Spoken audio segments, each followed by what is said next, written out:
మనలో లోపల ఎన్నో అంతర్గత దోషాలు, చెడు గుణాలు, చెడు సంకల్పాలు, చెడు ఆలోచన ఎన్నో ఉంటాయి. ఇవన్నీ మనం అంతగా గమనించుకోం, కానీ ఈ ఈ ఈ గుణాలు మనల్ని కిందకి నీచ స్థితికి తీసుకెళ్ళే గుణాలు. వీటి నుంచి మనం చక్కదిద్దుకుని సరిదిద్దుకోవాలి.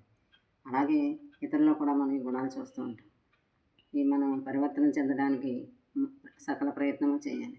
అలాగే ఇతరుల్లో కూడా ఈ గుణాలు చూసినప్పుడు మనం వారిని పక్కకు పెట్టలేము, వారితో మన సంబంధాన్ని తెంచుకోలేము. ఎలాగంటే వాళ్ళతో పక్కన పెట్టినప్పుడు వ్యవహారం సరిగ్గా ఉండదు. అందరితో సంఘంలో సమాజంలో అందరితో మనం సమానంగా వ్యవహారం ఉండాలి. అలాంటిదప్పుడు మనం మన ప్రయత్నం వల్ల ప్రతి ఒక్కరిలో కూడా ఎన్నో కొన్ని మంచి గుణాలు ఉంటాయి. వారి నుంచి ఆ మంచి గుణాలు స్వీకరించి ఆ గుణాలతో వారిని ఆ మంచి గుణాలు తీసుకుని వారితో ఆ గుణాలను మనం అనుసరించుకుని మైత్రీభావంతో ఉండాలి.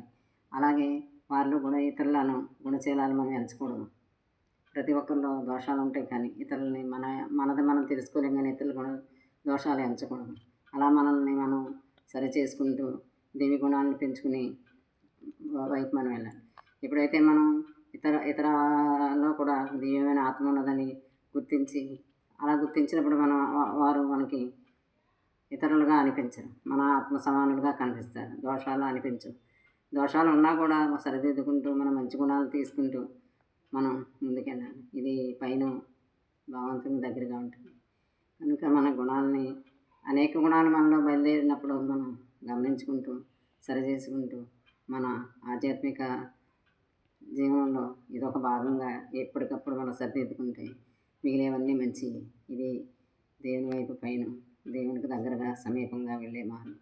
ఇది తెలియబడితే ఎంతో తేలిక.